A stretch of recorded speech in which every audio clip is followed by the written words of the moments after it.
Hey guys, I just wanted to pop on here. I just want to keep this going, this platform. I'm hoping to make more videos more often, just kind of getting into January. We had a really hard freeze. I live in Texas and we had a really hard freeze. So we were kind of busy for several days just trying to stay warm, keep the fireplace going, keep the animals warm, and all those really good things. So I was just getting ready and I haven't put my makeup on yet, but I just wanted to pop on here because the house was nice and quiet, and just wanted to touch base with you guys and see how you guys are doing. And I'm just really excited for 2026. I know it's been kind of a wanky start to the year with I just feel like the world right now is just unsettled, right? And so that's why I wanted to do this platform, just to kind of take us away from the world and bring us back into ourselves and just really be able to heal and just refresh our minds, and just be healthy psychologically and physically. And so I've been making soups, and that was really fun. That kind of kept us warm. Something that I did as well is I bought a whole chicken and I baked it. I seasoned it really well, and I baked it in my oven with nothing else, just the chicken and inside. I use stoneware. And so uncovered, I baked it, and I think I baked it for an hour and a half or hour and 45 minutes at 350, I think, or it might have been 375. It came out really good, juicy and moist. And that's one thing about chicken is you don't want to overcook it.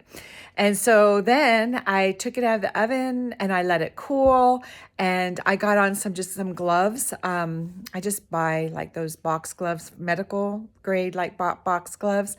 And, it's a latex free. And so anyway, so I put those gloves on and I took the breasts off of the chicken and I sliced them really nicely. And I put it in a covered dish, a small one that just holds just the chicken, just enough chicken without too much space. So everything would stay tight and not too much air. And then the rest of it, I just got my fingers in there and I just pulled off every piece of meat that I could pull off from every single bone. And I got another covered dish. I actually have two covered dishes that are exactly the same. And I filled that one up with all of the pieces of chicken. And so then I put it in the coldest part of my refrigerator, and then we just ate on that. It was wonderful. I made chicken salad sandwiches one day. So I just put, a little bit of mayonnaise, and I think I chopped up some green olives, pimento olives, and you could put whatever you want in it. And so then we had chicken salad sandwiches. And then I had made another meal. We had chicken wraps. And so I was able to do the shredded chicken and lettuce and tomato and onion, and just made a wrap out of it. That was yummy. Another meal, we did just a dinner. So we just had the sliced chicken breast with a veggie and a salad, a starch and a salad. I made mashed potatoes and a salad. And so that was yummy. And then I was going to make soup with the last bit that I had.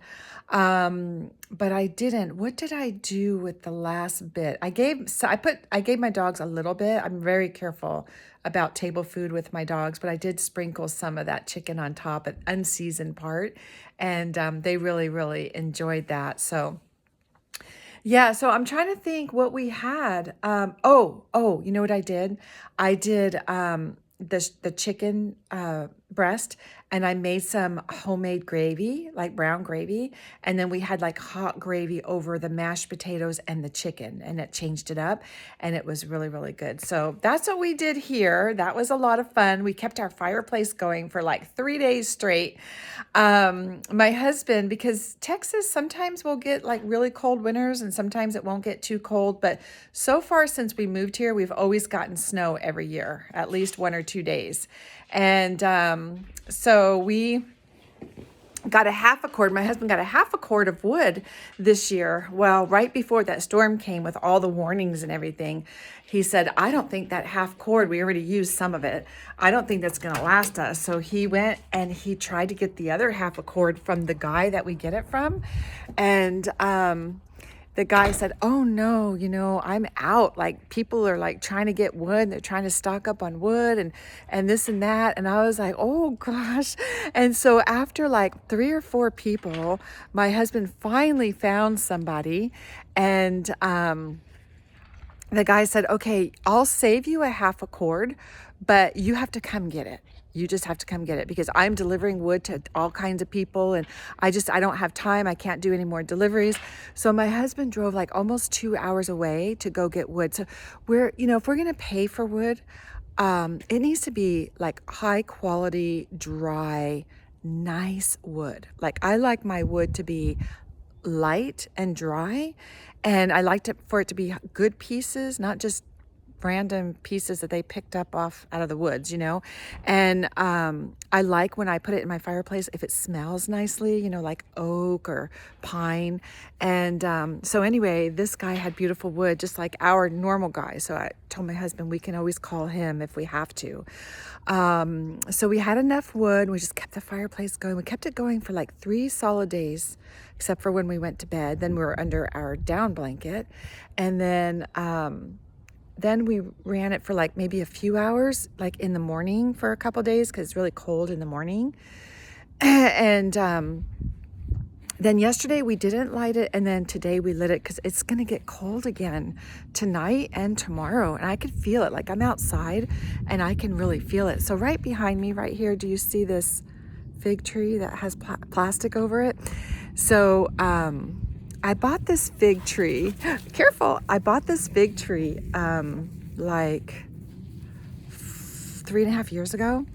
And it said that I probably wouldn't get fruit. Like sometimes it'll produce fruit the first year, like 1 or 2 fig fruits, not that great. And then it takes like 3 good years, sometimes 4, for it to produce fruit. And so I bought it. It was small, like it was like a foot tall. And I bought it and I put it in one of those, those bags that dissipate? Like you can actually bury the bag and over time it just dissipates in the ground. It's biodegradable or whatever.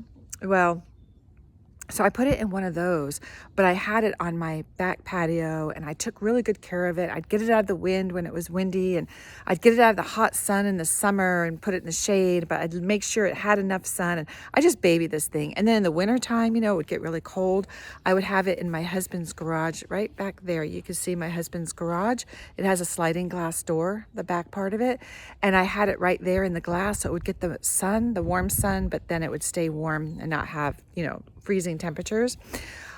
I'm not kidding you guys. The first year I got probably a dozen fruit, and then the second year I got a whole bunch. And this last right before Thanksgiving, it does it like a spring bloom and then also in the fall. And right before Thanksgiving, I got so much fruit off there, like I was giving it away. And the tree is only like 3 years old, barely.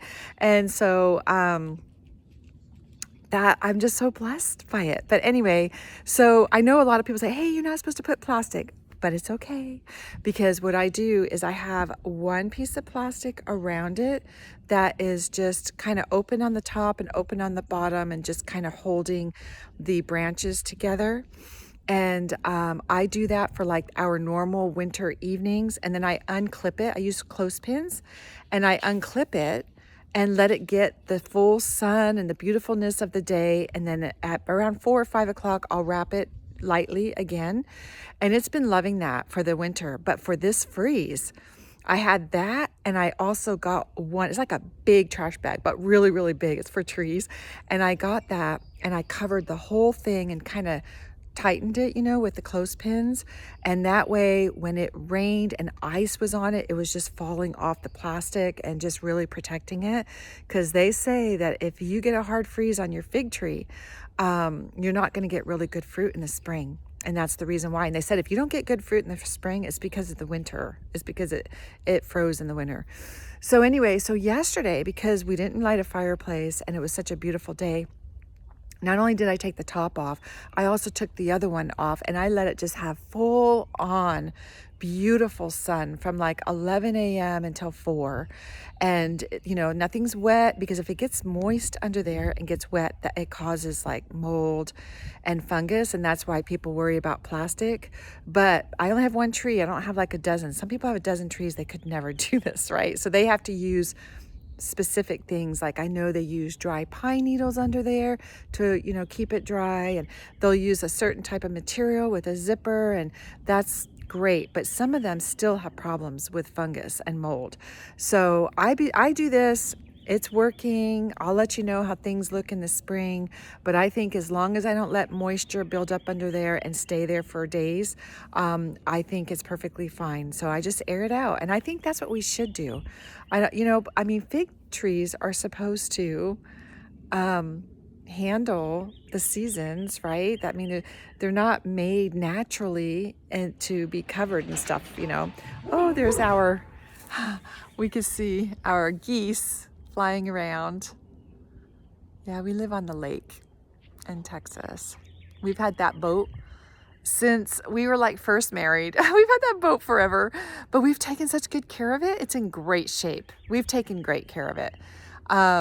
We were winterizing it, and then I told my husband, you know what, honey, in Texas, like in the winter, it could be like really, really cold, and then it can be, I don't know if the sun is kind of messing things up here, but in the winter, it could get really, really cold in Texas, and then you could have like 3 beautiful days, or a week of beautifulness. And so my husband would winterize it, take it in to the shop and winterize it. And then we found a guy that would come down the water on a barge and winterize it. But then on the beautiful days, I'm like, honey, we could take the boat out. But once you winterize it, you can't use your boat until you use it in the spring. And so what we did is we had a friend tell us, you put a heater in the engine, you put a heater. And as long as your power doesn't go out, the heater keeps the engine warm and you don't have to winterize your boat. Oh my gosh, that saves us like $300 a year because it costs about $300 to winterize it. We still have it serviced. We still have the guy come on the barge and service the boat. No doubt about that. That's super important if you want to keep a boat for a very long time. But, you don't have to winterize boats, right? So anyway, so he has the heater. So we have like a small generator up there. I don't know if you could see it up there under the patio if you zoom in. And so he had the cord to close to the generator. That way, if we did lose power from this freeze, which we were supposed to, very high chance, he would just turn the generator on and keep that heater running on the boat so our engine wouldn't freeze, because that's a bad thing if it does that. And then he also had the generator ready to go to our refrigerator, because those are the only 2 things that would concern me, would be the boat and the refrigerator. But yeah, so that's what's going on here. Just kind of yakking. One of the things that I found recently, it's called Riverbend Farm, and I have been ordering my meat from them, and oh my gosh, you guys, like, I'm not really big into mail order, and I'm not really big into being locked into a subscription. I'm very careful. Every January, I go over my subscriptions to make sure I didn't join any that I didn't know about, or if I did join one and I was only going to do it for a month and never stopped it, I just go over it, but I'm very careful, super careful. Well, Riverbend, there's no pressure. You could just order it every month if you want. And I'm so happy with them that I went ahead and I'm doing the once a month subscription, but I can get on. They send me a thing every month and it says, yes, send it out. No, don't send it out, or unsubscribe me. So easy. You're not locked into anything. There's no pressure. And I am so happy with the meat. It's beef. And you can get, different combos. The combo that I get is you get 4 ribeyes, you get 2 1-pound steak tips, which is amazing. Instead of spending money on filet, you get those steak tips, and it is you could cut it with a butter knife. So tender. I think it's better than the filet, and it's so much cheaper than the filet.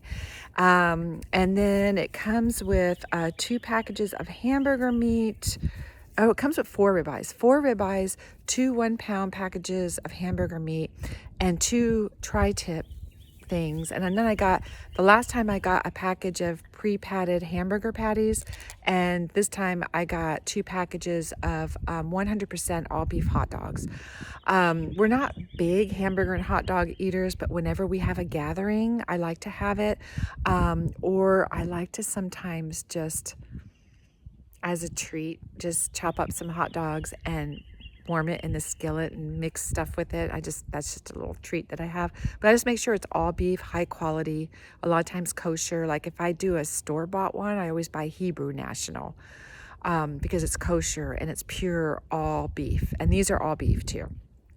No pork, no mixture of anything. They're high quality. If you're gonna have a hot dog, get high quality. I try to stay away from processed stuff, but I treat myself to a hot dog because it's my favorite. My husband treats himself to a hamburger because it's his favorite. But anyway, I am so happy. I feel like their prices are right down the middle. They're not too cheap. They're not too expensive. I think I've gotten my money's worth. It is all, I got the smallest combo, and it's like almost too much for us, although I like to cook for people. Like if someone's sick or someone's having a hard time, or my daughter, she has 3 kids, and my other kids don't live as close, but she lives close, and she has 3 kids, and sometimes I'll just make a meal and send it over. So it works for me. It really works for me. So Riverbend, if you guys want to look it up, I don't get any proceeds from them or anything, but it's called Riverbend Farms. Really great company, awesome company. And the way it comes in a sturdy box that is lined, thermal lined, and it has dry ice in it. It comes to me solid rock hard frozen. So I could either just put it in my refrigerator and let it defrost on its own, or I could put it in the freezer and just take it out. Love the way they handle it. So with this storm, with this freeze, their box got delayed. And I was like, oh my gosh, what do? I didn't get it's been a week now. It's been like 7, 8 days. She said, we're sending you out another box. When you get this box, if it's solid frozen, you can keep it. If it's not, if it's defrosted, you just chuck it. We don't know, how it's going to arrive. And they sent me a box out. I got it within like 2, they put rush on it. I got it within like 2 days. Because she knew that I need meat for my freezer, I'm out, and they sent it to me immediately. So anyway, this next order, what I did is I got 12 packages instead of the steaks. I got 12 1-pound packages of hamburger meat, because I like to do different things with high quality beef. And so I figured between the steaks and the hamburger meat for 2 months, that's going to be like a perfect combo for me. But if you're a family of 4, you can get the smaller order like I did. I think a family of 4 could live on that pretty well. And the ribeyes are big. So my husband and I, we share a ribeye. Or if I cook up 2 ribeyes, we'll eat one, and then I'll use the other one. I'll slice it, and we'll have like steak sandwiches or steak tacos or steak burritos. Or tonight, what I'm going to do is I'm doing cooked fried rice, and I put it in a baking sheet, and then I whip up like a few eggs, just really, really whip it up, and I pour it in and mix the fried rice with it. And then I'm gonna put layers of ribeye steak across the top, and then I'm gonna get a brush, and I'm just gonna brush teriyaki sauce over the top. Just smother it in teriyaki sauce, and then I'm gonna put it in the oven, and it comes out as a casserole. So it's like a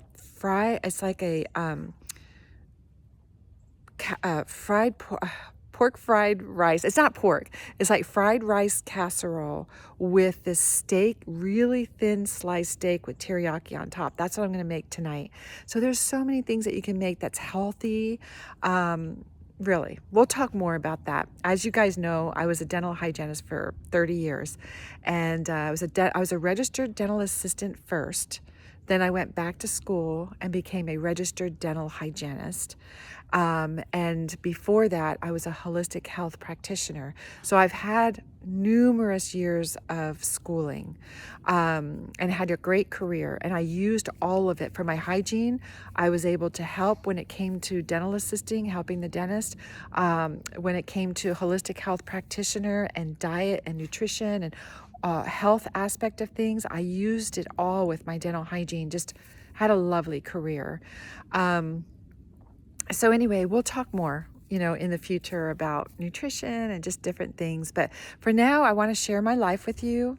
And I just want you to get to know me, get to trust me. And if you ever have any questions, just put it down in the comment box. If you want to push like, that would be great. Like and share if you want to, just to get this out there. But I don't want to push that. But anyway, you guys have a beautiful, beautiful weekend, and I'll touch back soon. All right. Take care.